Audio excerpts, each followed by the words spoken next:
ये दुनिया बहुत मतलबी है भाई, कदम कदम पे टोकेगी, खुद से कुछ हुआ तो नहीं तुम्हें करने से रोकेगी। सो हेलो एवरीबॉडी, क्या हाल बा? बढ़िया। So welcome you all to practical पढ़ाई। आज के इस वीडियो में हम लोग रिफ्रैक्शन ऑफ लाइट का वन शॉट वीडियो लेकर के आए हैं। आज हम लोग पूरा कंप्लीट करेंगे। देन आफ्टर इसका जितना भी प्रीवियस ईयर क्वेश्चन है उसका हम लोग नेक्स्ट वीडियो में पूरा पीवाईक्यू करेंगे जो बोर्ड में पूछे गए सवाल है। Okay, so let us start. तो पहले बताना रिफ्रैक्शन ऑफ लाइट हम लोग बन जानते हैं। उससे पहले हम लोग क्लास 6-7 में पढ़े हो कि जो लाइट होता है sir always travel in a straight path. कैसा पाथ में चलता है? स्ट्रेट पाथ में चलता है, राइट। लेकिन then after we know that कि पहले से 6-7 में आप तो यही पढ़े हो कि जो लाइट होता है सर हमेशा लाइट ट्रेवल करता है, किधर ट्रेवल करता है? अपने एक स्ट्रेट पाथ में ट्रेवल करता है। लेकिन ऐसा तभी तक पॉसिबल होता है when the medium is same. When क्या मीडियम क्या हो हमारा? सेम हो। मीडियम हमारा सेम हो। जब सर मीडियम सेम होता है तभी ये लाइट जो होता है अपने स्ट्रेट पाथ में मूव करता है, वरना ये जरूरी नहीं है कि अपने स्ट्रेट पाथ में मूव करेगा। तो रिफ्रैक्शन ऑफ लाइट में होता क्या? देखो, जब भी लाइट एक मीडियम से दूसरे मीडियम में जाता है, ये सपोज कीजिए लाइट है, ये मीडियम सपोज कीजिए क्या है? एयर है, और एयर से सपोज कीजिए किस में जा रहा है? वाटर में जा रहा है। Light is going from air to water. अगर बताना ये एयर में ही ट्रेवल करता तो आप बोलते कि सर ये बिल्कुल क्या करता? सीधे निकल जाता। किधर निकलता? बिल्कुल सीधे। क्यों? क्योंकि सर ये एयर में ट्रेवल करता। एयर में लाइट का स्पीड जो होता है वो कितना होता है? तो आप बताना 3 × 10⁸ मीटर पर सेकेंड। वैक्यूम बोलो या जो बोलो, इसी को 3 × 10⁻⁷ या फिर 3 लाख किलोमीटर भी बोला जाता है। लाख किलोमीटर पर सेकेंड, ये दोनों पॉइंट से। अब सर एयर में स्पीड होता है इसका 3 लाख किलोमीटर पर सेकेंड। वाटर में जो स्पीड होता है एयर में आपका 3 × 10⁸ मीटर पर सेकेंड। वाटर में जो स्पीड होता है 2.25 × 10⁸ मीटर पर सेकेंड। ये आपका वाटर में स्पीड है। एक किसमें आपका स्पीड है? ये एयर में स्पीड है। अच्छा, एक बात समझना सर, जब मीडियम क्या कहता है स्पीड जब एयर से वाटर में जा रहा तो इसका स्पीड क्या करेगा? चेंज करेगा। और स्पीड चेंज करने की वजह से ये अपने पाथ से क्या कर जाता है? डेविएट करता है। तो bending of light when it goes from one part to another, one medium to another medium, then it bends from its path. अपने पाथ से क्या करता है? बेंड करता है। और इसी बेंडिंग के फिनोमिनन को ही क्या बोलते हैं हम लोग? रिफ्रैक्शन ऑफ लाइट बोलते हैं। क्या बोलते हैं? Refraction of light. अब बात आता है सर कि जो बेंडिंग हो रहा है वो किधर होगा?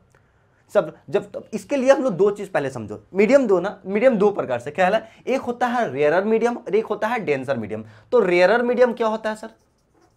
रेयरर मीडियम क्या होता है और एक डेंसर मीडियम होता है। तो देखिए इन दोनों में समझिएगा। रेयरर मीडियम वैसे मीडियम को बोलते हैं जिसमें स्पीड ऑफ लाइट जो होता है ना, स्पीड ऑफ लाइट जो होता है वो मोर होता है। स्पीड ऑफ लाइट क्या होता है आपका? मोर होता है रेयरर मीडियम में। डेंसर मीडियम जो होता है उसमें जो आपका स्पीड ऑफ लाइट होता है वो क्या होता है आपका? लेस होता है। कैसा होता है? लेस होता है। तो what is the rarer medium? Optically rarer medium मतलब क्या? A medium in which speed of light is क्या? मोर, जिसमें स्पीड ऑफ लाइट क्या हो? ज्यादा हो। वैसे मीडियम को क्या बोलेंगे हम लोग? Rarer medium. डेंसर मीडियम क्या? Medium in which the speed of light is क्या? लेस। क्योंकि डेंस है ना, ज्यादा घना है। घना है तो उसमें स्पीड क्या हो जाएगा? कम जाएगा। तो उसमें स्पीड ऑफ लाइट क्या हो जाता है? कम जाता है। तब हम लोग दो केस देखेंगे। अब लोग तीन केस देखना। पहला, जब रे ऑफ लाइट रेयरर से डेंसर में जाएगा। दूसरा, डेंसर से रेयरर जाएगा। और तीसरा, जब परपेंडिकुलर गिरेगा तब क्या क्या होता है। तो देखिए, अगर कोई पूछे कि रिफ्रैक्शन ऑफ लाइट का मेन कॉजेस क्या है, कि जो रिफ्रैक्शन ऑफ लाइट हो रहा है, लाइट जो अपने पाथ से रिफ्रैक्ट कर रही है वो क्यों कर रही है, तो बताना causes of refraction of light क्या है। रिफ्रैक्शन ऑफ लाइट का क्या कॉजेज है? लाइट अपने पाथ से क्यों बेंड कर रही है? तो सिंपल सा बोलना है सर कि लाइट अपने पाथ से इसलिए बेंड कर रही है, क्यों? क्योंकि स्पीड क्या कर रहा है? चेंज कर रहा है। अगर सर स्पीड चेंज नहीं करता, अगर स्पीड क्या रहता? सेम रहता, तो लाइट अपने पाथ से डेविएट नहीं करता, अपने पाथ से बेंड नहीं करती। यानी रिफ्रैक्शन ऑफ लाइट का अगर कोई कॉजेस पूछे तो आप क्या बताओगे? सिंपल सा आपको लिखना है क्या? बिकॉज ऑफ क्या? Change in speed of light. अब समझना, तीन केस हम लोग देखें। केस वन देखो, case number one. Case one क्या? When light goes from, light goes from rarer to denser। जब लाइट कहां से? रेयरर मीडियम से डेंसर मीडियम होता है। तो ये सपोज कीजिए मीडियम है, ये सपोज कीजिए एयर मान लेता है, और ये सपोज कीजिए वाटर मान लेता है, या ग्लास मान लो। ठीक है, क्या मान लेते हैं? ग्लास मान लेते हैं। जो रे ऑफ लाइट है एयर से किस में जा रही है, ग्लास में जा रही है। अब लाइट रे जब एयर में से ग्लास में जा रही है तो एयर कैसा मीडियम हो जाएगा आपका, रेयरर मीडियम हो जाएगा, ए कैसा मीडियम हो जाएगा आपका, डेंसर मीडियम हो जाएगा किसी के कंपेयर में। तो ए स्पीड ऑफ लाइट आए सर, जो स्पीड ऑफ लाइट गिरती है उस लाइट को क्या बोलते हैं हम लोग, incident ray. That light is called क्या, दैट रे इज कॉल्ड क्या, इंसिडेंट रे। अब सर देखो सरफेस के परपेंडिकुलर में एक लाइन ड्रॉ करते हैं, इमेजिनरी लाइन, जिसको हम लोग क्या बोलते हैं, नॉर्मल। क्या बोलते हैं उसको, नॉर्मल। अब देखना अगर मीडियम सेम रहता तो ये लाइट बिल्कुल अपने स्ट्रेट पाथ पे सीधा निकल जाती, लेकिन इसका स्पीड क्या करेगा, चेंज करेगा, क्योंकि एयर में स्पीड होता है 3 × 10⁸ मीटर पर सेकेंड, ग्लास में होता है 2 × 10⁸ मीटर पर second. So speed of light is changing, और when the speed of light changing then the light will deviate from its path, अपने पाथ से डेविएट कर जाएगा। तब मेन रीजन क्या हो गया, लाइट का स्पीड चेंज करना। सो आप बोल सकते हो कि the speed of light is different for different media. Her medium में स्पीड ऑफ लाइट क्या होता है, डिफरेंट होता है, अलग अलग होता है। तो बात आता है सर कि जरूरी है ना कि बेंड तो करेगा, लेकिन किधर बेंड करेगा, इधर नॉर्मल से दूर भागेगा कि नॉर्मल से पास भागेगा, कैसा होगा। तो इसके लिए हम लोगों ने एक ट्रिक बनाया था, वो ट्रिक याद कर लेना, क्या था, रहने दो। इसको ऐसे कर लेता हूं,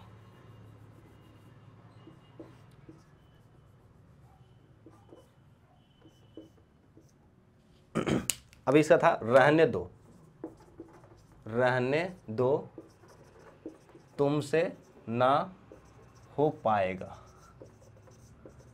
ये बच्चा ट्रिक है क्या, कि जब भी ray of light rarer medium से किस में जाएगा, डेंसर में जाएगा, तो बेंड करेगा टुवार्ड्स किधर, नॉर्मल। क्या अपने ट्रिक याद कर लेना, क्या, when ray of light goes from rarer medium to denser medium, जब भी ray of light rarer medium से किधर जाएगा, डेंसर मीडियम में जाएगा, तो ये बेंड करेगा, किधर बेंड करेगा, टुवार्ड्स नॉर्मल, नॉर्मल के तरफ बेंड करेगा। ये ट्रिक आप याद कर लेना, ठीक। तो सर ये रेयर मीडियम से एयर कैसा, रेयर मीडियम, ग्लास कैसा है, डेंसर मीडियम, तो ये सीधा निकलता, लेकिन ये बेंड करेगा किसके, नॉर्मल के तरफ। ए हो गया आपका इंसिडेंट रे, सॉरी आईआर लिख देता हूं डायरेक्ट। ये हो गया आपका कौन सा, रिफ्रैक्टेड रे। ये जो एंगल होता है इसको एंगल ऑफ इंसिडेंट बोलते हैं, इस एंगल को क्या बोलते हैं आपको, एंगल ऑफ रिफ्रैक्शन बोलते हैं। दिस इज कॉल्ड क्या, एंगल ऑफ रिफ्रैक्शन। एक केस हमारा फर्स्ट था, अब हम लोग केस क्या करते हैं, सेकंड लिखते हैं। ये ऊपर कर देता हूं, ये आपका रिफ्रैक्टेड रे। अब हम लोग केस सेकंड लेते हैं, केस सेकंड में देखते हैं क्या होता है। केस 2 जब लेंगे, जब रे ऑफ लाइट गोज कर जाएगा कहां से, डेंसर से किधर जाएगा, रेयरर के तरफ जाएगा, डेंसर मीडियम से किधर जाएगा, रेयरर की तरफ जाएगा। तो अब देखो ये सेम ऐसे लेता हूं, ये आपको मान के चलिए ऊपर में ग्लास कर दे रहा है और नीचे में क्या कर देता हूं, एयर कर देता हूं। तो एयर जो ग्लास हो जाएगा कैसा मीडियम, डेंसर मीडियम, और जो आपका एयर हो जाएगा कैसा medium, rarer medium. Glass denser हो जाएगा और एयर कैसा होगा, रेयर होगा। ए स्पीड ऑफ लाइट मान के चलिए, ए इंसिडेंट रे आईआर, एक गया। अब परपेंडिकुलर तो जो सरफेस इसको क्या मानते हैं हम लोग, नॉर्मल बोलते हैं। ये जाता सीधे, लेकिन स्पीड क्या कर रहा है, चेंज कर रहा है, और स्पीड चेंज करने की वजह से वो क्या करेगा, अपने पाथ से डेविएट करेगा। तो जब डेंसर से रेयरर में जाता है, तो अगर रेयरर से डेंसर तो टुवर्ड्स नॉर्मल, तो डेंसर से रेयर तो अवे फ्रॉम द नॉर्मल, तो ये क्या करेगा सर, नॉर्मल से दूर भागेगा। तो इसको बोलेंगे हम लोग रिफ्रैक्टेड रे, इसको बोलेंगे इंसिडेंट रे। यहां पे एंगल ऑफ इंसिडेंस, ये वाला एंगल ऑफ रिफ्रैक्शन, सही है। अब यहां पे 2 पॉइंट याद रखना। पहला, अच्छा एक बात बताना, जब रेयरर से डेंसर में जा रहा है तो क्या आप बता सकते हैं एंगल ऑफ रिफ्रैक्शन घट रहा है कि बढ़ रहा है? सर आप सीधे बोलो सर कि ये ओरिजिनल पाथ था और इसके तरफ हो गया नॉर्मल की तरफ, तो एंगल आर क्या हो जाएगा, घट जाएगा। यानी हम इस केस में बोल सकते हैं कि इस केस में एंगल जो आई होता है, एंगल आई जो होता है बड़ा होता है किससे, एंगल आर से। एंगल आई जो होता है, angle of incidence is greater than angle of refraction. तो अगर देखो 1 मार्क्स में सीबीएसई क्वेश्चन घुमा के अगर पूछ दे कि when a light goes from medium 1 to medium 2, the angle of incidence is greater than angle of refraction, they tell me the which of the medium is rarer or which of the medium is denser। घुमाएगा question, घुमा के ऐसा पूछ सकता है भाई, उसको बताना है क्वेश्चन बना करके, कैसे भी देगा कंसेप्ट पे। तो आप ही समझ लो कि जब एंगल ऑफ इंसिडेंस बड़ा है एंगल ऑफ रिफ्रैक्शन के कंपेयर में, इट मींस क्या कि ये जो मीडियम है और लाइट जो है रेयरर से किधर जा रही है, डेंसर की तरफ जा रही है। तब तो ये बेंड करेगा तो एंगल ऑफ इंसिडेंस बड़ा होगा, क्योंकि वर्टिकल अपॉइंट एंगल से ये क्या होता है, इक्वल होता है। लेकिन ये क्या कर रहा है, नॉर्मल की तरफ बेंड हो रहा है, तो ये आर क्या हो जाएगा, घट जाएगा, यानी एंगल आई क्या हो जाएगा, बढ़ जाएगा। तो इसका मतलब क्या कि जो रे ऑफ लाइट है कहां से कहां जा रही है, रेयरर से किधर जा रहा है बच्चा, डेंसर में जा रहा है। लाइट कहां से, rare medium to denser medium. अब सेकंड केस में देखो, जब डेंसर से रेयर में जा रहा है तो आप बोलोगे सर एंगल ऑफ इंसिडेंस से एंगल ऑफ रिफ्रैक्शन क्या होगा, बड़ा होगा। क्यों, क्योंकि away from the normal, normal से क्या भागा, दूर भागा। अगर नॉर्मल से दूर भागा तो एंगल आर क्या हो जाएगा, बढ़ जाएगा। इट मींस आप बोल सकते हैं कि जो एंगल आई जो होगा सर यहां पे लेस होगा किससे, एंगल आर से। तो यानी कब होगा ये तब होगा जब रे ऑफ लाइट डेंसर से किधर जाएगा, आपका रेयरर में जाएगा। डेंसर से किधर जाएगा, रेयर में जाएगा। दो केस हम लोग देखेंगे। अब तीसरा केस देखना, केस थ्री। केस थ्री में क्या बोलता है, केस थ्री। अब बताना कि जब रे ऑफ लाइट, सर ये बात तो समझे कि सर ये एंगल कुछ आई बना करके जाता है तब, लेकिन अगर रे of light perpendicular normally incidence करेगा, परपेंडिकुलरली इंसिडेंस करेगा तो क्या होगा, तो समझ लो, देख लीजिए। ये सपोज कीजिए आपका व्हेन लाइट इंसिडेंस नॉर्मली, जब लाइट क्या करेगा, इंसिडेंट करेगा, कैसे करेगा, नॉर्मली। नॉर्मली बोले तो परपेंडिकुलरली इंसिडेंस करेगा, तब क्या देखना इस केस में क्या होता है। ए आपका मीडियम है तो ये मान लीजिए एयर है, सपोज कीजिए वाटर है या ग्लास मान लो ना, क्योंकि ग्लास ही हम लोग ले रहा है तो ग्लास मान लेते हैं। अब जो लाइट रहा अगर परपेंडिकुलरली इंसिडेंस करेगा ऐसे, तो बताना इस केस में एंगल ऑफ इंसिडेंस क्या होगा, आप बोलोगे सर 0। तो इस केस में ना रे ऑफ लाइट में अपने बेंड नहीं करता है, मतलब अपने पाथ से डेविएट नहीं करता, अपने पाथ से डेविएशन नहीं होता। अब क्यों नहीं होता है समझो, ये तो वन शॉट है तो हम लोग उतना डिटेल में नहीं जाएंगे, ऊपर ऊपर से, मतलब कि जितना आ रहा है। अब हर चीज़ को डिटेल जानने लगेंगे तो हमारे लिए टाइम तो बहुत ज़्यादा नहीं है, टाइम कम है, तो हम लोग वन शॉट में जितना हमारा सीबीएसई बोर्ड कवर करता है उतना। देखो जो लाइट होता है ना वो वेव नेचर का या पार्टिकल्स ड्यूल नेचर का होता है। अब जब ऑब्लिकली गिरता है तब कुछ पोर्शन पहले पहुंचता, कुछ पोर्शन बाद में पहुंचता, जिसके वजह से डेविएशन होता है। लेकिन अगर ये बिल्कुल सेम टाइम पे अगर किसी एक सरफेस पे पहुंचेगा तो बिल्कुल क्या कर जाएगा, सीधा निकल जाएगा, मतलब इसके पाथ से डेविएशन नहीं होगा, अपने पाथ से डेविएट नहीं करेगा। तो ये रीजन है सर कि जब रे ऑफ लाइट नॉर्मली इंसिडेंस करवाया जाए तो ये अपने पाथ से डेविएशन नहीं होता है। तो एंगल आई का वैल्यू कितना होगा, 0, और एंगल आर का वैल्यू भी कितना होगा, 0। तो अगर बोलते हैं when a ray of light goes from one medium to another medium, angle of incidence is equal to angle of refraction is equal to 0 degree, it means that ray of light is incidence in क्या कहता है, going normally या perpendicularly। कैसे जा रहा, perpendicularly जा रहा है या normally जा रहा। क्लियर है, ये तीनों पॉइंट कंप्लीट है। अब आगे बढ़ता हम लोग। अब देखो, अब हमको पढ़ना है refraction of light through glass slab, glass slab के द्वारा रिफ्रैक्शन। ये बच्चा क्या सीबीएसई में एक क्वेश्चन पूछा हुआ है, इससे आपको क्वेश्चन पूछेगा लैटरल डिस्प्लेसमेंट क्या होता है, लैटरल डिस्प्लेसमेंट किन किन बातों पे डिपेंड करता है, ये सब आप जान लेना। तो समझो, देखो लैटरल, ये डायग्राम डायरेक्ट आता है, ये बात याद रखना। तो सबसे पहले ये मैंने ग्लास स्लैब लिया, ठीक है। अब ग्लास स्लैब लिया तो ये सपोज कीजिए कोई भी रे ऑफ लाइट ऐसे इंसिडेंट किया, जो इंसिडेंट करता है, एक मिनट थोड़ा सा और इसको इधर बनाता हूँ, जो इंसिडेंट करता है उसको हम लोग क्या बोलते हैं, उसको बोलते हैं इंसिडेंट रे। ये कौन सा आपका इंसिडेंट क्या रे, this is the incident ray, ठीक है। ये आपका क्या है, ग्लास स्लैब। तो मान लेते हैं इधर क्या होगा, एयर होगा, और इधर कौन सा होगा आपका, ग्लास होगा सर। तो रे ऑफ लाइट बताना एयर और ग्लास में डेंसर कौन सा है, आप लोग सर डेंसर कौन सा है, ग्लास है, और एयर कैसा मीडियम है, रेयरर मीडियम है। तो यानी रे of light denser sorry rarer medium से किधर जा रहा है, डेंसर मीडियम में जा रहा है। तो सर यहाँ पे हम लोग क्या बनाते हैं, नॉर्मल बनाते हैं सर, ये नॉर्मल बन गया। अच्छा नॉर्मल बन गया तो इस एंगल को क्या बोलेंगे, एंगल ऑफ इंसिडेंस। ये जाता बिल्कुल सीधा, ये क्या करता है, बिल्कुल सीधा निकल जाता है सर, राइट। ये इसका रास्ता, एक्चुअल में रास्ता ये होता लाइट इंसिडेंट रहेगा when it is extended forward, तो इसको एक्सटेंड करेंगे तो ये यहाँ पे जाएगा।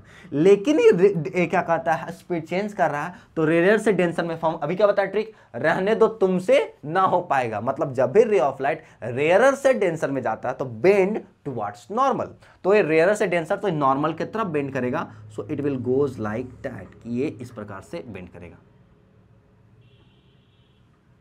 सपोज कीजिए दिस विल लाइक दैट, ये ऐसे क्या करेगा, बेंड करेगा, ठीक। अब जब बेंड करेगा सर तो यहां पे फिर एक ऐसा है, ग्लास है, और फिर ग्लास से फिर किस में जाएगा, आपका एयर में जाएगा। ग्लास से किस में जा रहा है, एयर में जा रहा है। अच्छा जब ग्लास से एयर में जा रहा है तो फिर क्या कर रहा है, फिर मीडियम चेंज कर रहा है। अगर मीडियम चेंज कर रहा है तो फिर अपने पाथ से क्या करेगा, डेविएट करेगा। तो डेविएट करेगा सर तो यहां पे भी क्या बनाएंगे, हम लोग नॉर्मल बनाएंगे, और फिर क्या करेगा, ए रेयर से डेंस है तो ये क्या करेगा, सीधे निकलता, लेकिन सीधे ना निकल के क्या करेगा, अवे फ्रॉम द नॉर्मल, तो ये लाइक दैट ऐसे जाएगा, ये नॉर्मल के तरफ इस प्रकार से जाएगा।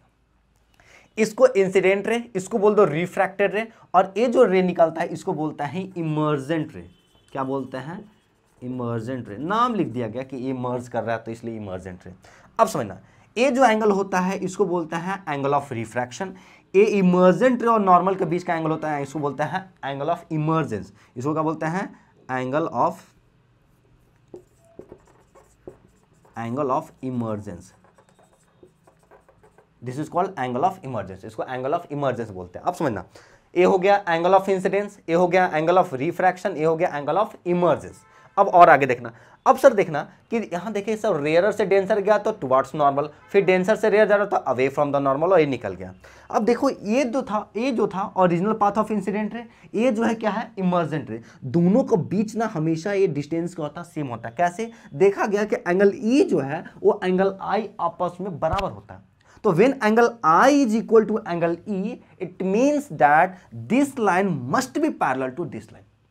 अच्छा बताना, अगर ये एंगल ऑफ आर होगा, ये एंगल ऑफ आर होगा तो ये वाला भी क्या होगा, एंगल आर होगा। क्यों, अल्टरनेट इंटीरियर एंगल, ऐसा है ना जी, अल्टरनेट इंटीरियर वाला पढ़े हो ना, जेड का केस वाला। तो ए वाला जो एंगल होगा इस एंगल के क्या होगा, आपका बराबर होगा। तो अल्टरनेट इंटीरियर एंगल से तब बोल सकते ए आर, तो ए भी क्या होगा, आर होगा। तो इमर्जेंस और आई दोनों क्या होता है, आपस में इक्वल होता है, बराबर होता है। अब जब इक्वल होता है सर, तो हम यहां से ये बोल सकते हैं कि ये दोनों लाइन और इमर्जेंट रे आर पैरेलल। तो यहीं से आता है लैटरल डिस्प्लेसमेंट या लैटरल शिफ्ट।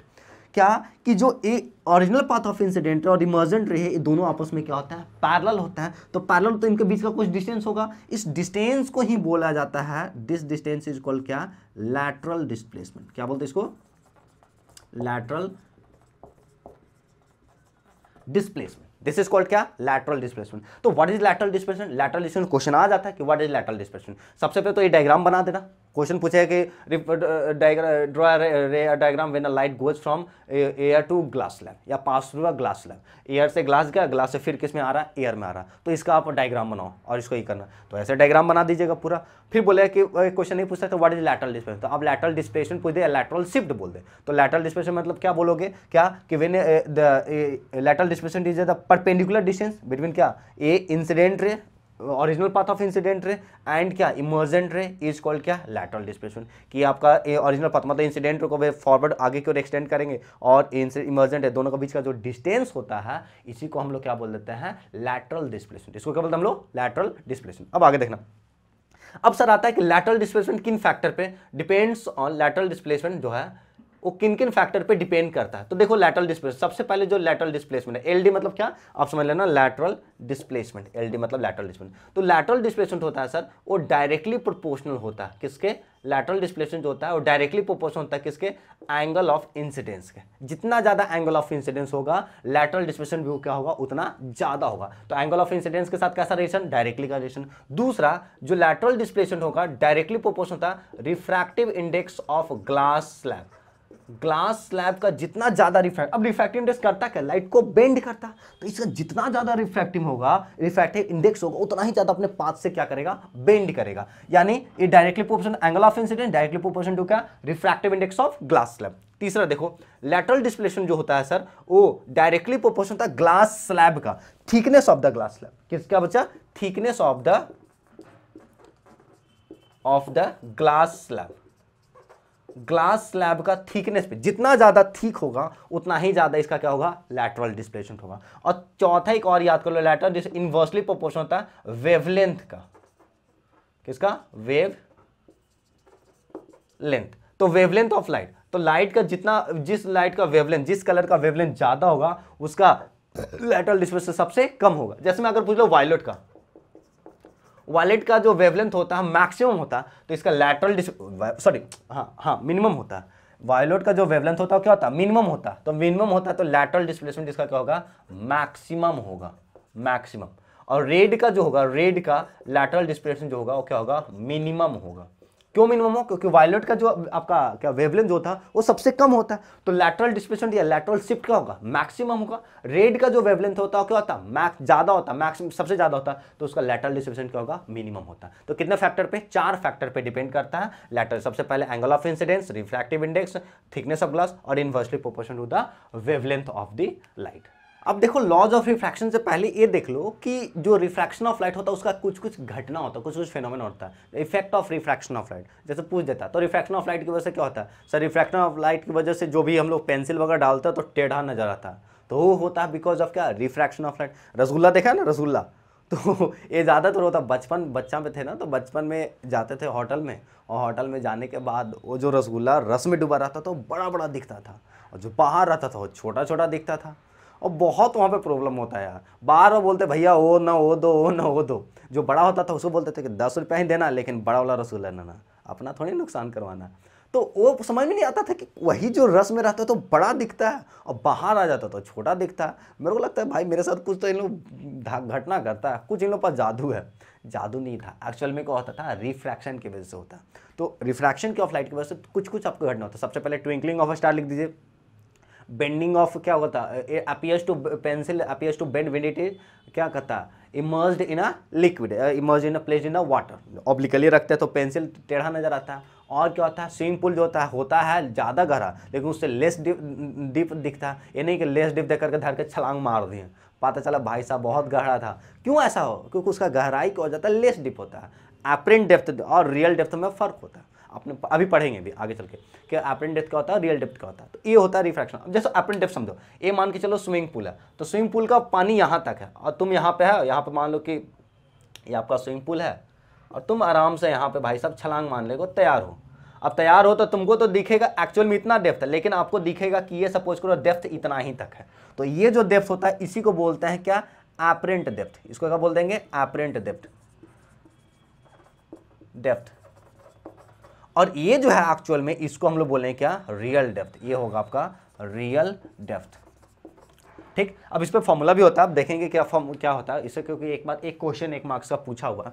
तो ये रिफ्रैक्शन ऑफ लाइट का कुछ कुछ और जो भी है आपका कि जिसके वजह से क्या होता है, when lemon is kept in a glass tumbler it appears to be magnified bigger than the actual size. और क्या बोल सकते हैं रिफ्लेक्शन लाइट पे, when a glass slab is placed on a printed letter, तो वो क्या होता है, बड़े बड़े दिखते हैं। These are happening because of क्या, refraction of light. Refraction of light की वजह से। अब आगे जब लॉज ऑफ रिफ्रैक्शन, तो लॉज ऑफ रिफ्रैक्शन ना, 2 लॉज ऑफ रिफ्लेक्शन, जैसे रिफ्लेक्शन का 2 लॉ होते हैं वैसे ही रिफ्रैक्शन के 2 लॉ होते हैं। पहला क्या, सेम वही क्या कि पहला में हम लोग जानते हैं क्या कि incident ray, refracted ray and the normal at a point of incidence all lies in the same plane.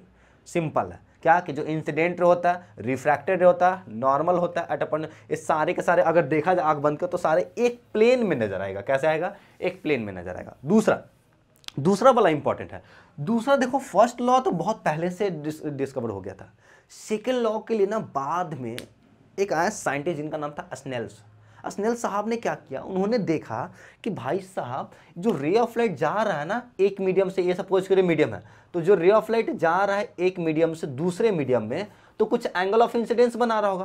कुछ क्या बना रहा होगा, एंगल ऑफ इंसिडेंस बना रहा है। ये सपोज का एंगल ऑफ इंसिडेंस, तो ए इसका कुछ एंगल ऑफ क्या होगा, रिफ्रैक्शन होगा। तो देखा उन्होंने, ये मान लीजिए एयर है और ये सपोज कर लीजिए ग्लास लेते हैं, तो रे ऑफ लाइट रेयर से किधर जा रहा है, डेंस में जा रहा है, तो क्या बनेगा, बेंड्स टुवर्ड्स नॉर्मल। तो ये देखिए क्या उन्होंने बताया कि जो sine of angle of incidence और sine of angle of refraction है, बार बार एंगल ऑफ इंसिडेंस कुछ आया तो उसका एंगल ऑफ इंसिडेंस पूछा, तो उसके बाद देखा कि रिफ्रैक्शन का एंगल कितना है, उसको पिट कर ये देखिए इन दोनों का जो वैल्यू निकाले ना, तो ये हमेशा वैल्यू जो कांस्टेंट आ रहा था, हमेशा कांस्टेंट आ रहा था। फिर उन्होंने एंगल ऑफ इंसिडेंस को चेंज किया, फिर जो एंगल ऑफ रिफ्रैक्शन मिला तो उन दोनों में साइन लगा करके देखा तो फिर कांस्टेंट आया। बोला कि भाई हो सकता है 2-3 केस में आ जाए, अब एक बहुत एक्सीडेंट थे, लेकिन फिर वो बार बार चेंज करके देखा तो एंगल आई चेंज किए तो एंगल आर चेंज कर दिया, तो उन दोनों का जब साइन लगा करके उन लोगों का रेशियो निकाले तो हमेशा क्या आ रहा था, कांस्टेंट आ रहा था। तो इसको दूसरा लॉ में बना दिया क्या कि according to second law of refraction the sine of ratio of sine of angle of incidence is to sine of angle of refraction is always constant. ये हमेशा क्या होता है, कांस्टेंट होता है। अब इसी कांस्टेंट को आगे चल के हम लोग रिफ्रैक्टिव इंडेक्स बोलते हैं। क्या बोलते हैं इसको, रिफ्रैक्टिव इंडेक्स। अब समझना, यानी इसी को हम लोग एन से भी डिनोट करता है या म्यू से भी डिनोट करता है, जो फिर ठीक है, एन ज़्यादातर बोल अभी आपको यूज आएगा, तो एन से रिफ्रैक्टिव इंडेक्स। अब समझना, तो यानी सर रिफ्रैक्टिव इंडेक्स बताता क्या है, तो अगर देखो रिफ्रैक्टिव इंडेक्स बताता क्या है, ये तो आप एक डेफिनेशन नहीं लिख सकते कि refractive index is the ratio of sine of angle of incidence is to क्या, sine of angle of refraction, ये बोल दो। दूसरा आप ये क्या बोल सकते हैं, अब समझना रिफ्रैक्टिव इंडेक्स है, जो रिफ्रैक्टिव इंडेक्स किसी मीडियम का रिफ्रैक्टिव इंडेक्स, देखो अगर किसी मीडियम का रिफ्रैक्टिव इंडेक्स पूछ रहा है, अगर रिफ्रैक्टिव इंडेक्स किसी मीडियम का ज्यादा होगा तो उसमें स्पीड ऑफ लाइट क्या हो जाएगा, कम हो जाएगा। और अगर रिफ्रैक्टिव इंडेक्स किसी मीडियम का कम होगा तो उसमें स्पीड ऑफ लाइट क्या होगा, ज्यादा होगा। अब समझना, स्पीड रिफ्रैक्टिव इंडेक्स बताता है, रिफ्रैक्टिव इंडेक्स बताता है कि मीडियम जो है कितना डेंस है, मीडियम कितना डेंस है। अगर जितना ज्यादा डेंस होगा स्पीड ऑफ लाइट उतना ही कम होगा, स्पीड ऑफ लाइट क्या होगा, उतना ही कम होगा। यानी रिफ्रैक्टिव इंडेक्स बताता है कि स्पीड ऑफ लाइट कितना, क्या उसका जो रिफ्रैक्टिव में बताता है कि जो भी कोई मीडियम है वो कितना डेंस है, किसके रिस्पेक्ट में, एयर के रिस्पेक्ट में, किसके रिस्पेक्ट में, एयर के रिस्पेक्ट में। तो refractive index actually it's a measurement of the क्या, बेंडिंग ऑफ लाइट, कि लाइट जो है अपने पाथ से बेंड कर रहा तो उसका मेजरमेंट बताता है, कौन बताता है, आपका रिफ्रैक्टिव इंडेक्स। तो रिफ्रैक्टिव इंडेक्स अगर ज्यादा तो स्पीड ऑफ लाइट क्या होगा, कम, और रिफ्रैक्टिव इंडेक्स कम तो स्पीड ऑफ लाइट क्या होगा, ज्यादा।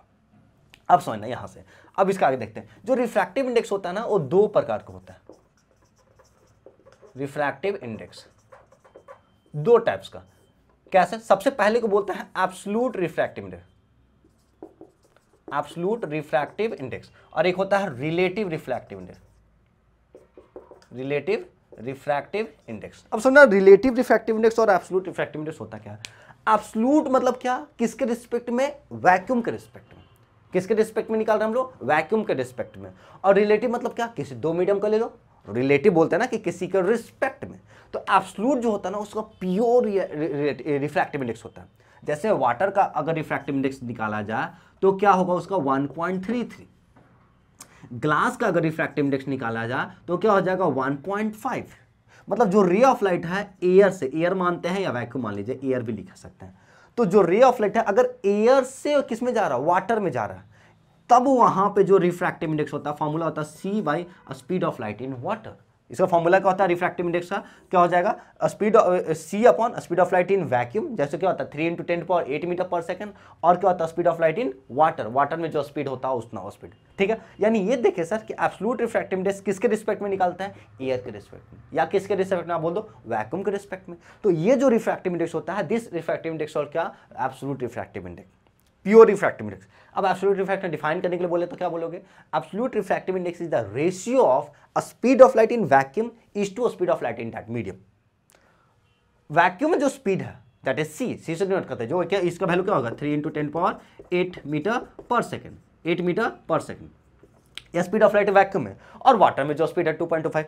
तो ये दोनों का रेशियो जो निकलता है वो जो हम लोग बोलते हैं कि मतलब किसी का भी रिफ्रैक्टिव इंडेक्स निकालो, किसी मीडियम का अगर एयर के रिस्पेक्ट में निकालते हैं या वैक्यूम के रिस्पेक्ट में निकालते हैं तो वो रिफ्रैक्टिव इंडेक्स को एब्सोल्यूट रिफ्रैक्टिव इंडेक्स बोलते हैं। रिलेटिव में देखो क्या होता है, रिलेटिव में होता है सर कि अगर मान लो रिफ्रैक्टिव इंडेक्स निकाले तो ये वाटर का निकाल रहे हैं मान लो ग्लास के कंपेयर में, तो ये जो रिफ्रैक्टिव इंडेक्स होगा इसका फॉर्मूला होगा क्या, speed of light in glass upon speed of light in water. तो ये जो होता है सर क्या, speed of medium on light जो है ग्लास से वाटर में जा रहा था, speed of light of glass upon speed of light in क्या, वाटर। यानी मीडियम 1 और 2 करके कर लो ना, ये 1 कर लो ये 2 कर लो, तो यानी क्या होता है V1 अपॉन V2, क्या होता है इसको बोलते हैं V1 अपॉन V2। अच्छा पढ़ने आता है ना, इसको बोलते हैं refractive index of glass with respect to air, इसको बोलते हैं refractive index of water with respect to glass, इसको बोलते हैं refractive index of medium 2 with respect to medium 1। सही है, यानी ये सर पढ़ने का तरीका। रिलेटिव रिफ्रैक्टिव इंडेक्स क्या, किसी भी दो मीडियम पकड़ लो, किसी भी दो मीडियम का जो स्पीड ऑफ लाइट का जो रेशियो होगा उसको हम लोग क्या बोल देंगे, रिलेटिव रिफ्रैक्टिव इंडेक्स। और अगर वैक्यूम के रिस्पेक्ट में निकाले तो उसको क्या बोलेंगे, एब्सोल्यूट रिफ्रैक्टिव इंडेक्स। अगर एक बात बताना, अगर किसी का रिफ्रैक्टिव इंडेक्स ऑफ वाटर जो ग्लास है कितना 1.5 आ रहा, इससे आप क्या बताओगे। हाँ सर हम इससे ये बताएंगे जो ग्लास है ना वो वैक्यूम से या एयर से 1.5 टाइम्स ज्यादा डेंस है, 1.5 टाइम्स क्या है, ज्यादा डेंस है। अगर वाटर का रिफ्रैक्टिव इंडेक्स 1.33 है, इट मींस जो वाटर है वो एयर से 1.33 टाइम्स डेंस है, ज्यादा डेंस है। अगर डायमंड का रिफ्रैक्टिव इंडेक्स 2.4 है तो इट मींस कि जो डायमंड है वो एयर से या वैक्यूम से 2.4 टाइम्स ज्यादा डेंस है। तो ये बताता है कि कितना टाइम्स डेंस है, कितना टाइम्स क्या है, डेंस है, इसके बारे में बताता है। सही है, तो इसको हम लोग बोलते हैं क्या, रिफ्रैक्टिव इंडेक्स। इस पे क्वेश्चन आता है कैसे? अब रिफ्रैक्टिव इंडेक्स आपको बताना होगा कि ये मान के चलो आपको दे देगा कि, तो समझना, आपको बोले कि when a ray of light goes from medium 1 to medium 2, medium 1 का स्पीड देता है, मीडियम का 2 का तो स्पीड देगा, वैसे आपको क्या करना होगा, निकालना होगा। साइन वाला तो बहुत आसान होता है सर, इसमें तो आपको ये मत समझना कि मान लो साइन 76 डिग्री और साइन कुछ और दे दे तो इसका वैल्यू आपको दिया हुआ रहेगा, क्योंकि इसका वैल्यू आप नहीं जानते हो, ठीक है। उसको फाइंड करने के लिए हमको टेबल की रिक्वायरमेंट होता है, तो यानी वो दोनों वैल्यू आपको दिए हुए हैं, तो ये तो सबसे आसान होता है, सबसे इजी। हाँ, इसमें आप फंस सकते हो, तो इसमें आप देख लेना, एक प्रैक्टिस करके जाना कि क्या होता है। मैं एक क्वेश्चन करवा देता हूँ, ठीक है, तब आ जाओ। अब देखो इस पे 2 क्वेश्चन लिए हैं। सबसे पहला क्या, light इंटर्स from air into swimming pool. Swimming pool है तो उसमें क्या होगा, वाटर होगा, तो जो लाइट है वो कहाँ से, एयर से किस में जा रहा है, ये सपोज कीजिए एयर है और ये सपोज कीजिए वाटर है, तो एयर से किस में जा रहा है, आपका स्विमिंग पूल में जा रहा है, ठीक है। तो ए एयर से डेंसर में जाना है, तो अब बोलता है कि अब इसके लिए रिफ्रैक्टिव इंडेक्स कैसे बोलेंगे सर, रिफ्रैक्टिव इंडेक्स ऑफ क्या, वाटर होगा विथ रिस्पेक्ट टू क्या है, एयर। अब ये जो रिफ्रैक्टिव इंडेक्स होता है, स्पीड फॉर्मूला क्या होता है, speed of light in air upon speed of light in क्या, वाटर, सही है। अच्छा ठीक है, अच्छा speed of light in air कितना होता है, 3 इंटू, या एयर बोलो या वैक्यूम बोलो, ऐसे एयर थोड़ा सा डेंस होता है, लेकिन हम लोग यहाँ दोनों मिलाकर चलेंगे, 3 इंटू 10⁸ मीटर पर second. Speed of light in water कितना दिया हुआ, नहीं दिया हुआ, हमको पूछ रहा है कि speed of light in water क्या होगा, लेकिन रिफ्रैक्टिव इंडेक्स दिया कितना, 1.33। अच्छा एक बात बताना, एक किसका, रिलेटिव रिफ्रैक्टिव इंडेक्स है कि एब्सोल्यूट रिफ्रैक्टिव इंडेक्स है? सर रिलेटिव रिफ्रैक्टिव इंडेक्स को 2 मीडियम होना चाहिए, यहाँ पे एक क्या है, वैक्यूम है, और एक क्या है, मीडियम है, यानी कौन सा होगा, एब्सोल्यूट रिफ्रैक्टिव इंडेक्स। एक कौन सा है, absolute refractive index, this is absolute refractive index, absolute refractive index. अगर एब्सोल्यूट रिफ्रैक्टिव इंडेक्स है तो ये हमको गिवन है कितना, 1.33, तो इसको भेज दो, तो V W is equal to क्या हो जाएगा, तो वी डब्ल्यू इसको भेज दोगे तो V W speed of light in water is equal to 1.3 into 3 into 10⁸ metre पर सेकेंड, तो ये करीब आ जाएगा 2.25 इंटू 10⁸ मीटर पर second. So this is the speed of light in क्या, वाटर, या स्पीड ऑफ लाइट का हो जाएगा वाटर में, सही है। अब देखो सेकंड क्वेश्चन, अब इसमें देखना आपको 4 मान लो मीडियम दिया हुआ और चारों का A B C D.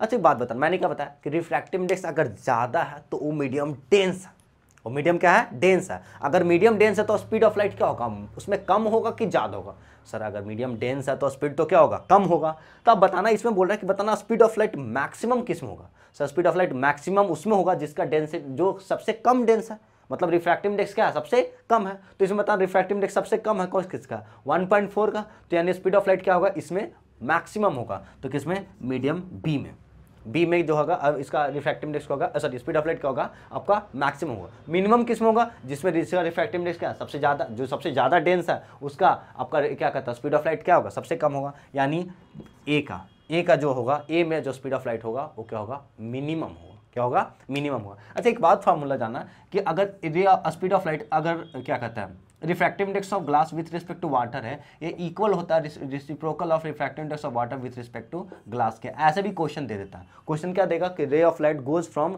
Water to glass, then the refractive index is something दे दिया, 1 पॉइंट कुछ दे दिया, then what will the refractive index of light when light goes from water to glass, तो उसको कुछ नहीं करना, उसको क्या कर देना, रेसिप्रोकल कर दो, ठीक। तो यहां तक था रिफ्रैक्टिव इंडेक्स। अब हम लोग पढ़ते हैं लेंसेज के बारे में, ओके।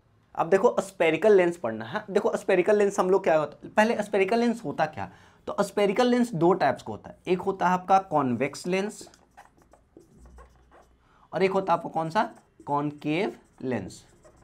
अच्छा कॉन्वेक्स लेंस क्या होता है, कॉन्वेक्स लेंस होता है जो सर दोनों साइड से क्या होता है आपका बल्जिंग आउटवर्ड होता है, this is called convex lens.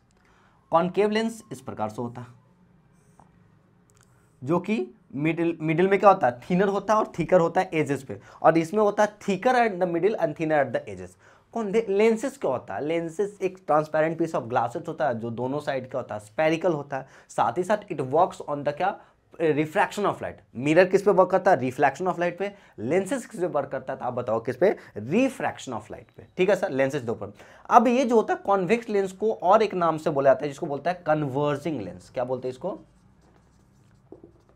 Converging lens, और इसको क्या बोलते हैं हम लोग, diverging lens, diverging lens, this is called converging lens and this is called क्या, डाइवर्जिंग लेंस, ओके।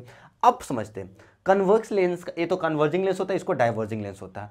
अब इसमें जो होता है सर, बीच का जो मिडिल पॉइंट होता है इसको बोलता है ऑप्टिकल सेंटर, इसको एक को F1 नाम दे देते हैं, इसको 2F1 या F2 या 2F2, या नॉर्मल सा F1 F2F F2F ऐसे F'2F भी लिख सकते हो। सेम इसके साथ भी होता है। अब देखो इसके साथ कुछ रूल्स होते हैं। अच्छा आपने कॉनकेव मिरर पढ़ा ना, कॉनकेव मिरर का सेम सारे इमेज फॉर्मेशन कॉन्वेक्स लेंस में होता है सारा। अगर उसमें आप मेहनत किया तो इसको याद करने का कोई जरूरत नहीं होगा, आपको तुरंत याद हो जाएगा। पहले इमेज फॉर्मेशन देखते हैं, सॉरी इमेज फॉर्मेशन बोलते रूल्स देखते हैं कि क्या क्या रूल्स होते हैं। पहली बात, जो कॉन्वेक्स लेंस होता है इनका जो फोकस होता है वो रियल फोकस होता है। कैसा फोकस होता है? रियल फोकस, मतलब लाइट यहां से कन्वर्स करते हैं, लाइट यहां से पास करते हैं। इनका जो फोकस होता है इसको वर्चुअल फोकस होता है, वर्चुअल फोकस।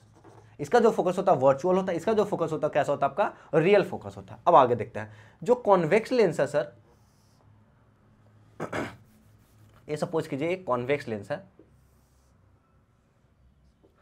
और ये आपका प्रिंसिपल एक्सिस हो गया, ये आपका ऑप्टिकल सेंटर, ये F2F F2F F1 F2 सही आता है। अच्छा अब यहाँ तक, उसके बाद देखिए क्या सर, जब भी ray of light principal axis के पैरेलल जाती है तो ये इंसिडेंट रे, तो ये पास करेगा तो कहाँ से होकर गुजरेगा? फोकस से होकर के गुजरेगी। When a ray of light going parallel to the principal axis of a convex lens, then after refraction it will pass through the focus. दूसरा कि अगर कोई भी रे ऑफ लाइट फोकस से ही इंसिडेंट करे तो, फोकस से ही इंसिडेंट करे तो तब ये जो होगा रिफ्रैक्शन के बाद क्या हो जाएगा? पैरेलल हो जाएगा। तीसरा, कोई भी रे ऑफ लाइट अगर कहाँ से इंसिडेंट करे? ऑप्टिकल सेंटर से। कहाँ से इंसिडेंट करेगा? ऑप्टिकल सेंटर से। When a ray of light incident through the optical centre of a convex lens, तो इसके कोई भी बेंडिंग नहीं होगा। अगर ऑप्टिकल सेंटर से कोई रे ऑफ लाइट इंसिडेंट करता है तो कोई वहाँ पे बेंडिंग नहीं होता है। तो ये हम लोगों ने पढ़ा कौन सा? जो भी रूल्स होते हैं। अब रूल्स के बाद हम लोग जो भी कॉन्वेक्स लेंस के द्वारा जो भी इमेज बनता है वो सारे इमेज को देखते हैं। पहले इमेज देखने से पहले ना आप ये जान लो कि जो कॉन्वेक्स लेंस होता है, कॉन्वेक्स लेंस का कितने इमेज का फॉर्मेशन होता है ये पहले देख लीजिए, उसके बाद आगे देख लेते हैं। तो देखो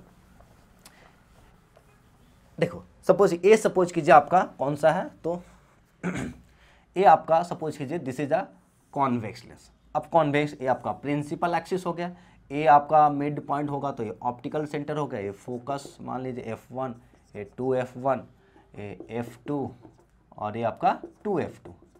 अच्छा देखिएगा इसमें क्या क्या होता है इमेज का फॉर्मेशन। सबसे पहले अगर सर ऑब्जेक्ट इन्फिनिटी पे होगा, सेम रूल्स जो कॉनकेव लेंस में होता है। अगर सर ऑब्जेक्ट कहाँ पे हो जाए? अगर ऑब्जेक्ट कहाँ पे हो? इन्फिनिटी पे हो। When the object is at infinity, ऐसा करता हूँ, ए F मान लेते हैं F1 और ये 2F1। अगर ऑब्जेक्ट कहाँ पे हो? इन्फिनिटी पे हो। तो इन्फिनिटी पे हो तो इमेज कहाँ पे बनता है? फोकस पे बनता है। साइज कैसा रहेगा? हाईली डिमिनिश होगा। नेचर क्या रहता है? Real and inverted. ठीक है, ऐसे बता, जितना दूर रहेगा साइज उतना ही छोटा। इन्फिनिटी पे है तो साइज क्या होगा? Highly diminished. बियॉन्ड 2F हो तो साइज कैसा हो रहेगा? डिमिनिश्ड। और 2F पे रहेगा तो क्या रहेगा? Same size. 2F और F के बीच में रहेगा तो साइज कैसा रहेगा? मैग्नीफाइड। और F पे रहेगा तो कैसा रहेगा? Highly magnified.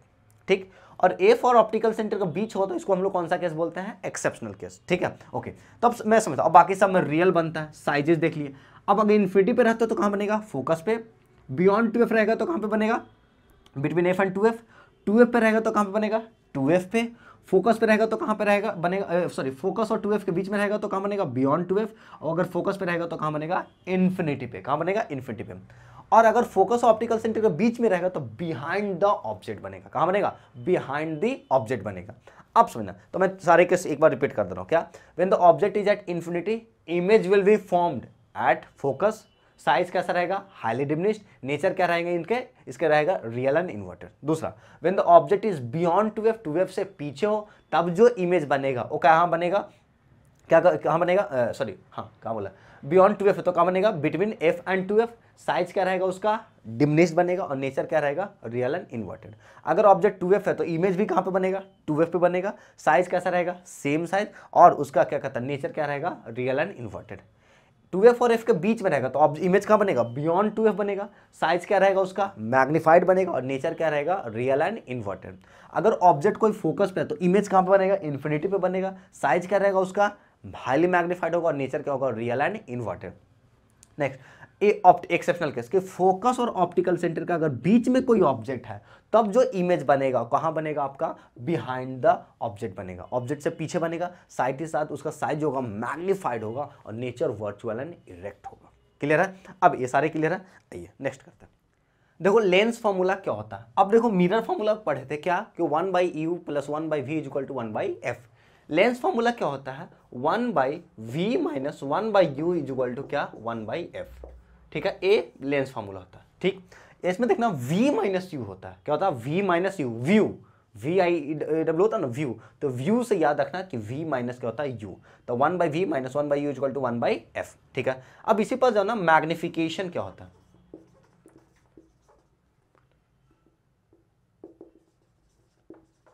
मैग्निफिकेशन, अच्छा मैग्निफिकेशन क्या होता है, मैग्निफिकेशन बताता है सर जो इमेज बन रहा है वो ऑब्जेक्ट के कंपेयर में बड़ा बन रहा है कि छोटा बन रहा है। तो मैग्निफिकेशन का हम लोग फॉर्मूला पढ़े थे, क्या होता है, height of the image upon क्या, हाइट ऑफ द ऑब्जेक्ट, और मिरर फॉर्मूला में था -v/u, लेकिन यहां पे क्या हो जाएगा, v/u। This is the formula of magnification. ये लेंस फॉर्मूला हो गया और ये हो गया आपका मैग्निफिकेशन हो गया। अच्छा बताना, मैग्निफिकेशन जो होगा वो आपका मैग्निफिकेशन जब पॉजिटिव होगा तब इमेज जो बनेगा कैसा बनेगा, वर्चुअल एंड इरेक्ट, वर्चुअल। और अगर मैग्निफिकेशन आपका नेगेटिव है तो इमेज कैसा बनेगा, रियल एंड इन्वर्टेड। ठीक है, वर्चुअल एंड इरेक्ट।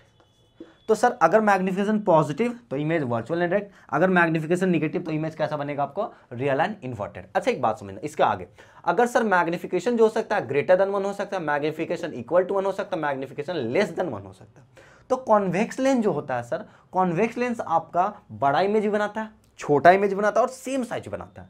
तो अगर ग्रेटर देन 1 है तो इमेज कैसा बनेगा, मैग्नीफाइड बनेगा। आपने ये रिफ्लेक्शन में पढ़ा भी होगा। इक्वल है तो क्या बनेगा, सेम साइज बनेगा, और अगर लेस है तो क्या बनेगा, डिमिनिश्ड बनेगा। कैसा बनेगा आपका, डिमिनिश्ड बनेगा। ये हो गया आपका कौन सा, मैग्निफिकेशन का। अब यहां तक क्लियर है। अब इसके बाद हमको uses of convex lens, convex lens का बताना यूज क्या होता है। तो कॉन्वेक्स लेंस का यूज क्या होता है आपका, हाइपरमेट्रोपिक जिनको होता है उसको करेक्ट करने के लिए उनके स्पेक्टिकल्स में जो लेंस लगे रहते हैं, दैट इज द कौन सा, कॉन्वेक्स लेंस होता है।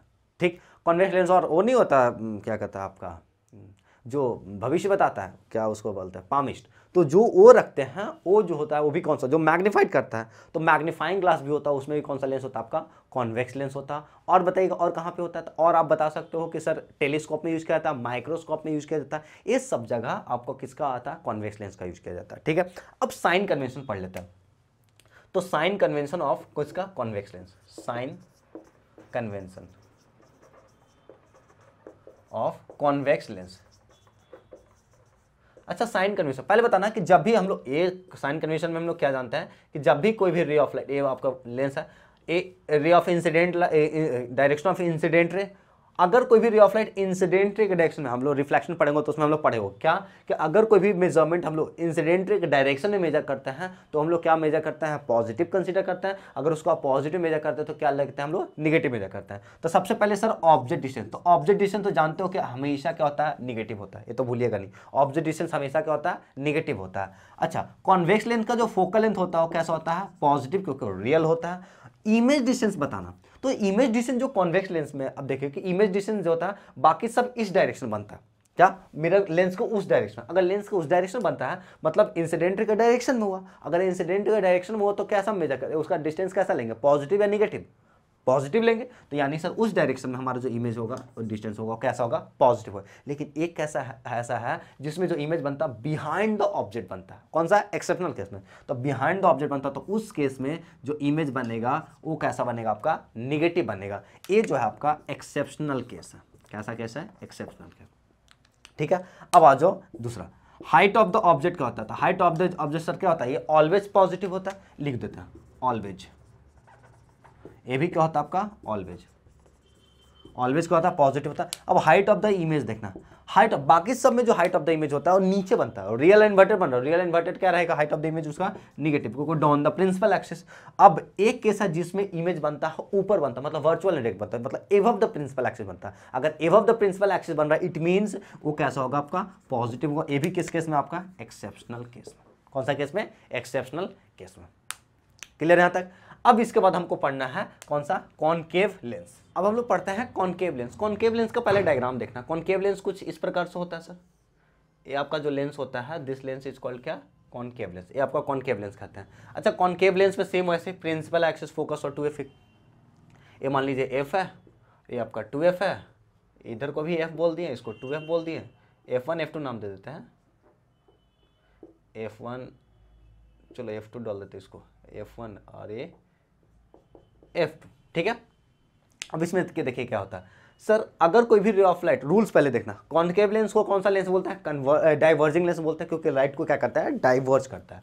तो पहला कि जब भी कोई ray of light principal axis के पैरेलल आएगा तो ये क्या करेगा, डाइवर्ज करेगा। कहाँ से लगेगा कि ये कहाँ से डाइवर्ज किया, तो फोकस से डाइवर्ज करते हुए दिखेगा। कहाँ से डाइवर्ज करते हुए दिखेगा, फोकस से, पहला रूल। दूसरा, कोई अगर रे ऑफ लाइट ऑप्टिकल सेंटर से पास करते हुए गए, कहाँ से जाए, ऑप्टिकल सेंटर से, या अगर ऑप्टिकल सेंटर, अगर कोई भी ray of light optical centre से पास करते हुए गुजरेगा तो ये क्या कहता है, बिल्कुल सीधा निकल जाएगा। Second law. थर्ड लॉ क्या बोलता है कि अगर कोई भी रे ऑफ लाइट लगे कि वो फोकस पे इंसिडेंट करना, इट अपीयर्स दैट इट क्या कहता है, इंसिडेंट ऑन फोकस, ये ऐसा प्रतीत हो कि ये रे ऑफ लाइट कहाँ पे, फोकस पे इंसिडेंट करेगा, तो कहाँ से क्या हो जाएगा, पैरेलल हो जाएगा। ये 3 लॉ हम लोगों ने पढ़ा था। अब इसके बाद इसका रूल्स क्या कहता है, तो पहला तो सर ये जो कॉनकेव लेंस होता है, कॉनकेव लेंस के केस में ज़्यादा टेंशन नहीं लेना है, ये आपका कॉनकेव लेंस है। तो कॉनकेव लेंस जो बनाता है कि अगर कोई ऑब्जेक्ट कहाँ पे हो, इन्फिनिटी पे हो, या आपका optical centre f2 2f2 f1 2f1, ठीक है। अगर कोई ऑब्जेक्ट इन्फिनिटी पे होता है तो इमेज जो बनता है कहाँ पे बनता है, फोकस पे बनता है। साइज कैसा रहता है उसका, हाईली डिमिनिश्ड होता है। नेचर क्या रहता है, वर्चुअल एंड इरेक्ट, ये हमेशा क्या बनाता है, वर्चुअल एंड इरेक्ट बनता है, और हमेशा डिमिनिश्ड बनाता है। अगर ऑप्टिकल सेंटर इन्फिनिटी और ऑप्टिकल सेंटर के बीच में अगर ऑब्जेक्ट आ जाए तो जो इमेज बनेगा फोकस और ऑप्टिकल सेंटर के बीच में बनेगा। साइज कैसा रहेगा उसका, डिमिनिश्ड रहेगा, और आपका क्या बोलता है, नेचर क्या रहेगा, वर्चुअल एंड इरेक्ट बनाता है। ये हमेशा छोटा इमेज बनाता है। अब इसमें ना हम लोग साइन कन्वेंशन पढ़ लेते हैं। साइन कन्वेंशन ऑफ किसका, concave lens, sign convention of concave lens. तो कॉनकेव लेंस में देखना, सबसे पहले बताना ऑब्जेक्ट डिस्टेंस, वही सेम ऑब्जेक्ट डिस्टेंस क्या होगा सर, निगेटिव। इसमें जो इमेज बनाता है वो क्या करता है, पीछे बनाता है। तो इंसिडेंट रे का डायरेक्शन इधर, और ऑब्जेक्ट डिस्टेंस हम लोग ऑप्टिकल सेंटर से उधर मेजर, इमेज डिस्टेंस हम लोग उधर मेजर कर रहे हैं, तो इमेज डिस्टेंस जो होगा वो क्या रहेगा, निगेटिव होगा। और फोकल लेंथ इसका भी क्या होता है, निगेटिव होता है। एक मजे बता, सारे का सारा इसमें ना निगेटिव होता है, ऑल आर निगेटिव। अब हाइट ऑफ द ऑब्जेक्ट में देख लो, बस height of the object positive होता है, लेकिन हाइट ऑफ द इमेज हमेशा height of the object positive होगा, और इमेज भी क्या बनता है, ऊपर बनता है, तो ये भी क्या होता है, पॉजिटिव। तो ये भी क्या, ऑल आर पॉजिटिव। यानी V, F और U ये तीनों निगेटिव होता है, और हाइट ऑफ द ऑब्जेक्ट और हाइट ऑफ द इमेज ये दोनों क्या होता है, पॉजिटिव होता है। ये आपका कौन सा, कॉनकेव लेंस। अब इसका यूजेस बताना, कॉनकेव लेंस कहाँ का यूज किया जाता है सर। कॉनकेव लेंस का हम लोग यूज करता है किस में, कॉनकेव लेंस का यूज करता है, क्या कहता है, डोर होता है ना, डोर में जो स्पाई होल रहते हैं, दैट इज क्या, कॉन्वेक्स कॉनकेव लेंस, क्योंकि वो थोड़ा क्या बनता है आपका, छोटा बनाता है और साथ ही साथ वो सीधा बनाता है। ऐसा नहीं कि देखो उल्टा मुंडी नजर आए, भाई साहब डर जाएगा, वो दरवाजा खोलने का दूर अंदर ही रह जाएगा। तो यानी वो जो डोर में लग रहता है ना, वो कैसा रहता है आपका, कौन सा लेंस होता है, कॉनकेव लेंस होता है। ये हमेशा छोटा बनाता है, और इसका तो रटने का जरूरत नहीं, तो सब जान रखिए, इसके साथ तो अलग ही खेल ही है सर, ठीक। और कहाँ यूज करता है, जिसको मायोपिया होता है उसमें कौन सा, हमको करेक्ट करने के लिए स्पेक्टिकल्स में जो लेंस लगे होता है कौन सा होता है आपका, कॉनकेव लेंस होता है। और कहाँ पे यूज करता है, तो कॉनकेव लेंस का यूज करता है गैलीलियन टेलीस्कोप में। फिर जो कैमरा बनाता है ना वॉच मेकर, वो आपने देखना आंख में ऐसे लगा करके, नहीं वो तो कॉन्वेक्स लेंस होता है, वो नहीं होता, वो तो क्या कहता है, वो ले जाता है ना फोकल पे तो मैग्नीफाइड बनता है, वो आपका कॉन्वेक्स लेंस होता है। तो गैलीलियन टेलीस्कोप में इसका यूज किया जाता है। ओके, चलो अब हम लोग देखते हैं पावर ऑफ लेंस क्या होता है। तो कोई भी लेंस होता है ना, उनका एक पावर होता है। तो पावर क्या बताता है कि जो लाइट रे जाएगा, अब लेंस क्या, दो प्रकार से, या तो कन्वर्जिंग होगा या तो डाइवर्जिंग। तो कन्वर्जिंग लेंस लाइट को कन्वर्ज करता है, या डाइवर्जिंग लेंस लाइट को क्या करता है, डाइवर्ज करता है। तो कितना डिग्री से डाइवर्ज करेगा वो बताता है हमको क्या, पावर। फॉर्मूला क्या होता है पावर का, तो power is a reciprocal of 1 bye focal length. और फोकल लेंथ हमारा किस में होना चाहिए, मीटर में होना चाहिए, किसमें, मीटर में होना चाहिए, ठीक है। अच्छा बताना इसका एसआई यूनिट क्या होता है, आप बताओ एसआई यूनिट क्या होता है, डायोप्टर। अब डायोप्टर इसको डिनोट करता है कैपिटल डी से। हाँ, अच्छा बताना कैसा रिलेशन है, तो सब बोलो इनवर्सली का। अगर फोकल लेंथ ज्यादा तो पावर कम, और फोकल लेंथ कम तो पावर ज्यादा, सीधी सी बात। मान लो तुमको दो लेंस दे दे इस प्रकार से, एक ए है और एक ए है, तो बताना किसका पावर ज़्यादा होगा। सर बोलेगा सर इसका फोकल लेंथ क्या होगा, क्योंकि इसका फोकल लेंथ कम, तो फोकल लेंथ कम तो इसका पावर क्या होगा ज़्यादा, इसका फोकल लेंथ ज़्यादा तो पावर क्या होगा कम। तो डिपेंड करता है कि पतला लेंस है मोटा लेंस है उस पर, तो फोकल लेंथ पे डिपेंड करता है। इसको मेजर किया जाता है डायोप्टोमीटर से। पावर एक इंस्ट्रूमेंट मेजर किया जाता है, एक पावर को एक इंस्ट्रूमेंट से मेजर करता है जिसको बोलते हैं क्या, डायोप्टोमीटर। अच्छा एक बात बताना, डायोप्टोमीटर, अब जो फोकल लेंथ होगा जो होगा सॉरी पावर जो होगा, कॉन्वेक्स लेंस का पावर क्या होगा, तो कॉन्वेक्स लेंस का जो पावर होगा कैसा होगा सर, पॉजिटिव होगा। और कॉन्केव लेंस का जो पावर होगा वो कैसा होगा आपका, निगेटिव होगा। क्यों सर, कॉन्वेक्स लेंस का फोकल लेंथ क्या होता है, पॉजिटिव, तो आपका पावर भी कैसा होगा, पॉजिटिव। कॉन्केव लेंस का फोकल लेंथ होता है निगेटिव, तो आपका पावर भी क्या होगा, निगेटिव होगा। अच्छा क्वेश्चन याद है कि define one dioptre of power, तो one dioptre is a power of lens whose focal length कितना, 1 मीटर। नीचे 1 आएगा तभी तो फोकल पावर हमारा 1 आएगा, तो 1/1 करके। हाँ याद रखना, पावर जो देगा कभी कभी आपको फोकल लेंथ सेंटीमीटर देता है, डायरेक्ट सेंटीमीटर मत डालना, जानबूझ करके बोर्ड में आपको सेंटीमीटर देगा ताकि आप फंसो, ठीक है। तो सेंटीमीटर लेकिन आपको किस में कन्वर्ट कर लेना, उसको मीटर में कन्वर्ट कर लेना, और उसके बाद इसको आप क्या कहते हैं, निकाल देना। कॉन्वेक्स लेंस का फोकल लेंथ पावर पॉजिटिव होता है, कॉन्केव का क्या होता है आपका, निगेटिव होता है। इसके बाद आता है combination of power of lens, combination of lenses, power of lenses, power of lens.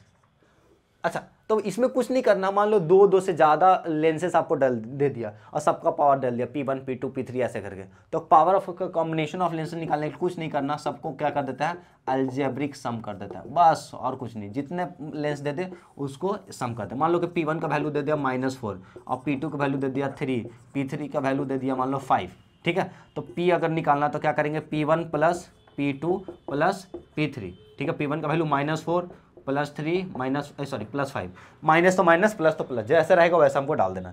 तो इसमें करोगे तो क्या हो जाएगा, 5 3 8 8 में से 4 जाएगा तो 4, यानी कितना, 4 डायोप्टर। तो पावर जो हो जाएगा कॉम्बिनेशन ऑफ लेंस का कितना हो जाएगा, 4 डायोप्टर हो जाएगा। क्लियर है यहाँ तक। तो आज के वीडियो में हम लोग पूरा रिफ्रैक्शन कंप्लीट किया। नेक्स्ट वीडियो जो लेकर के आऊँगा, इसका जितना भी प्रीवियस ईयर क्वेश्चन है वो सारे क्वेश्चन कर रहे हैं, ठीक है। अगर आपको ये वीडियो अच्छा लगा तो लाइक करो, सब्सक्राइब करो। मिलते हैं हम लोग नेक्स्ट क्लास में, तब तक के लिए बाय बाय।